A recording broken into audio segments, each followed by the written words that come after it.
es ofrenda? Ofrenda es todo aquello que yo le doy a Dios. Eso es ofrenda realmente. Ofrenda es todo aquello que yo le doy a Dios. Ofrenda es una alabanza, ofrenda es una exaltación, ofrenda es una adoración, ofrenda cuando saco el tiempo y me postro en la presencia de Él para adorarle, para exaltarle.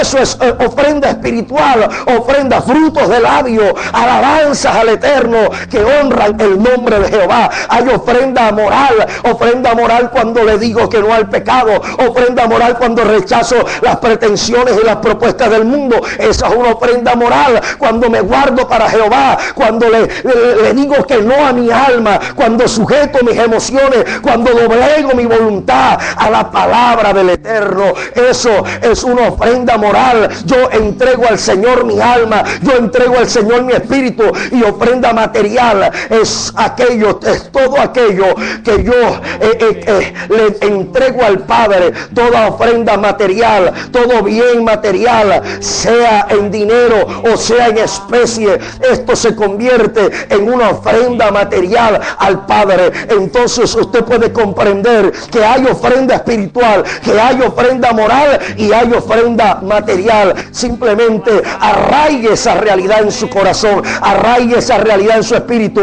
que la ofrenda es ligada a lo que es la fe. La ofrenda viene dependiendo de lo que es la fe. La ofrenda simplemente se mueve, es estimulada por la fe. Por eso cuando el ángel desciende a la casa de Cornelio, el ángel viene con una palabra muy determinante. El término que utiliza el ángel cuando se revela a Cornelio le dice: Cornelio, Dios ha hecho memoria, Dios ha hecho recordar de tus ofrendas y Dios ha hecho recordar de tus oraciones. Él tiene siempre en claro que tu ofrenda llega al tercer cielo, llega al trono de la gracia. Cuando tú le vas a Dios, tu ofrenda queda registrada en la presencia del Padre. ¿Sabes? Yo sé que hay algo sobrenatural que se va a desatar hoy en este día. Hay personas que Dios les va a inquietar, hay personas que Dios les va a mover a que empiecen a hablar un lenguaje divino. ¿Sabes? Hay personas a las que Dios las va a mover a que entreguen algo que es de gran valor para su vida. Hay personas a las que Dios les va a guiar a entregar prenda, a sembrar terreno. Hay personas que se van a ligar. Recuerde que realmente no es el valor, no es realmente lo que represente aquello, sino lo que hay dentro de su ser, la calidad con la cual usted se acerca a exteriorizar su fe, sabiendo que el lenguaje natural, el lenguaje humano dice: el que da lo que tiene a pedir se queda, pero el lenguaje espiritual dice: da y se os dará, medida buena, apretada, remecida y rebosando darán en vuestro regazo. Cuando te atreves a ligarte a Dios en este lenguaje espiritual, en este lenguaje divino, Abel llegó y sacó dentro de la manada lo mejor, lo más significativo, la oveja que tenía más valor emocional, sentimental y físico para él. ¿Sabe qué significaba cuando aquella ofrenda se convirtió en ley? Para un judío, ¿qué es la ofrenda?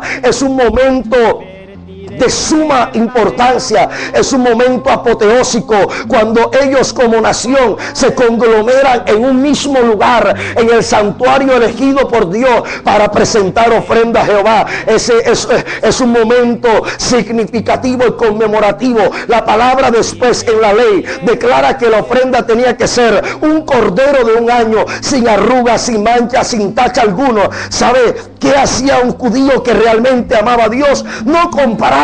Por eso es que Cristo va y volca las mesas de los cambistas. ¿Por qué? Porque ellos no estaban moviéndose en el verdadero principio del reino. ¿Qué era para un judío? Presentar aquella ofrenda anual. Cuando el animal estaba recién nacido, ellos iban por los corrales buscando el más lindo, el más hermoso, la oveja o el cordero más bello de toda la manada. ofrenda, a este lo apartaban en un corral específico, y una vez estaba apartado, lo alimentaban durante un año, lo cuidaban durante un año, lo cargaban y lo acariciaban durante un año, tenían cuidado de aquel animal. Cuando aquella oveja llegaba al altar del sacrificio, esa oveja hablaba más que cualquier otra cosa. ¿Por qué? Porque esa oveja expresaba un año de dedicación, un año donde le decía a Dios: he estado esperando este momento día tras día, noche tras noche, momento tras momento.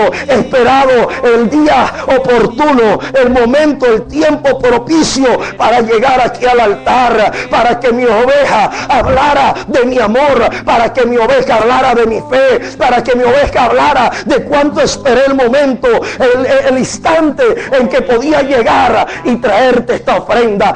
Eso es el momento significativo de un verdadero judío. Alguien que valora lo que da, alguien que le cuesta, alguien que transmite en su ofrenda un valor sentimental, un valor emocional. Toda su naturaleza interior se comprime en esa ofrenda. Quiere decir que manifiesta aquella ofrenda un valor profundo, algo significativo, algo grande, que va más allá de la realidad humana, algo que expresa un lenguaje que ante la humanidad despierta críticas. Gente que de pronto te va a decir: pero tú estás loco, tú eres bobo, ¿cómo le vas a dar eso al pastor? ¿Cómo vas a regalar eso? Pero sabes, no es al pastor, no es al hombre. Lo que tú estás haciendo, lo estás haciendo para el Dios de los cielos, el que hizo los cielos y la tierra, el dueño de la tierra y su plenitud, el dueño del oro, el dueño de la plata, el dueño de lo existente, el dueño de tu propia vida, aquel que te dice: estoy contigo, aquel que te dice: te voy a prosperar, aquel que te dice: te voy a engrandecer. Yo sé que hay gente en este momento siendo tocadas por el Espíritu, porque se manifestaron milagros aún en medio de ofrenda, porque aún una mujer que dio simplemente un poco de dinero, lo único que tenía, porque ella quedó enmarcada en la historia, porque Cristo dijo: siempre que se predique este evangelio, se hablará de lo que esta mujer ofrendó. Porque la historia de muchas historias marcaron la ofrenda, porque aquella mujer viuda de Sarepta simplemente recibió la orden del cielo. Note claramente que Dios le habla al profeta, y cuando Dios le habla al profeta le dice: anda, porque yo he dado orden a una viuda de Sarepta que te alimente, que te sustente. Pero lo más impresionante de esto es que cuando Elías llega a la entrada de la ciudad, la mujer desconocía esta realidad, porque Dios había hablado, porque la palabra del Eterno se mueve en la eternidad y no tiene conjugación de tiempo. Pues simplemente es por eso, cuando Dios dijo: he dado orden, es porque el decreto del Eterno ya se había lanzado de que iba a haber multiplicación a través de sustentar al profeta. Pero note claramente, en ese momento, aunque había escasez de agua, Elías le pide a aquella mujer: dame de beber. ¿Por qué le pide agua? Porque venía de camino y tenía sed. Pero note claramente que ella corre a traerle agua al profeta. ¿Por qué? Porque tenía agua. Había abundancia de agua. De pronto podía tener un cántaro o 2 cántaros llenos de agua. Aunque había escasez de lluvia, ella tenía agua. Elías le pide lo que tiene y ella corre a buscar para darle de beber agua. Pero Elías le dice: un momento, hija, un momento, detente un instante, pero antes de traerme el agua, quiero que vengas y me traigas una torta, algo de comer. En ese momento, cuando Elías le pide a ella algo que se salía de su fuerza humana, en ese momento ella se queja, y la expresión de ella fue de lamento. Dice: ay, Señor mío, en este preciso momento yo estaba cogiendo unos leños para cocinar debajo de los leños el último puñado de harina que me quedaba, y con el poquito de aceite que me quedaba para comerlo y echarme a morir con mi hijo. A veces cuando Dios nos pide algo más allá de lo que tenemos, a veces cuando Dios nos pide algo más allá de lo normal, Hay momentos que es fácil darle a Dios una ofrenda de 50 bolívares, de 50,000 bolívares, de 100,000 bolívares.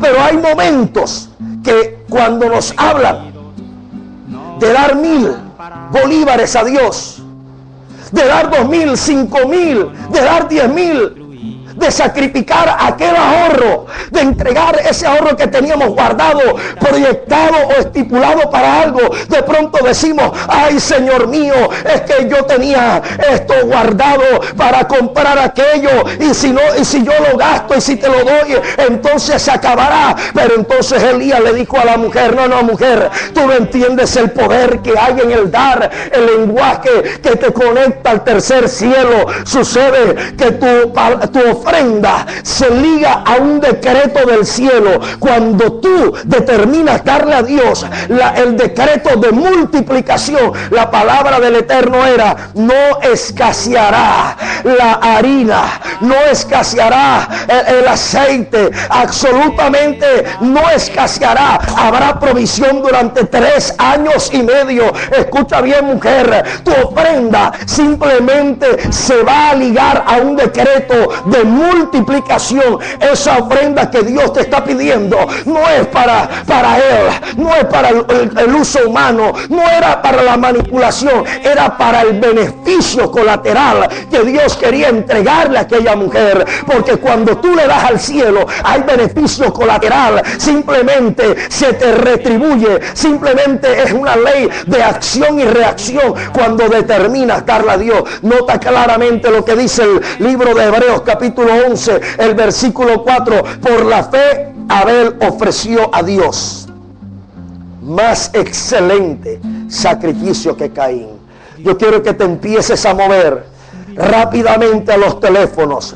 Empieza a moverte rápidamente a los teléfonos. Hay personas que en el momento que determinen desprenderse de aquello que Dios les está inquietando, de aquello que Dios les está moviendo, van a empezar a tener despliegue financiero, empresarios que van a crecer, comerciantes que van a ver la gloria de Dios, o deudas que se van a cancelar. Escuche bien claramente: hipotecas que se van a cancelar. Escuche claramente esta realidad. Vienen adquisición de propiedades, vienen adquisición de apartamentos, de carros, de electrodomésticos, vienen adquisiciones de casa. Llegó el momento en que Dios te va a traer liberación financiera, que tienes que ligarte a esta realidad. Hay proyectos que están en tu mente, hay proyectos que están en tu corazón, y has visto una limitación en tu vida y te has detenido, y de pronto has dicho: pero no tengo el dinero, no tengo el recurso para emprender. Yo no sé qué tú tienes ahora mismo en casa, yo no sé qué tú tienes. Aquella mujer solo tenía un puñado de harina, aquella mujer solo tenía un puñado de aceite, Abel tenía una oveja, Caín tenía del fruto de la tierra. Siempre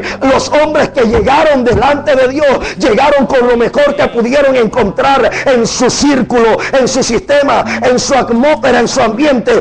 Ellos trajeron lo mejor al altar, y eso provocó el desbordamiento de una respuesta de multiplicación, donde te dijeron que no, te llamarán y te dirán que sí. Cuentas, bancos se estarán abriendo. Escuche, mi amado, bancos se estarán abriendo, recibirás llamadas y te aprobarán préstamos, se abrirán puertas de bendición a gente que va a creer en ti, van a colocar dinero en tus manos. Yo quiero que empieces a moverte. Estoy hablándole a la gente de fe, estoy hablando a la gente que habla el lenguaje divino, aún personas que van a recibir milagros de sanidad en medio de este momento.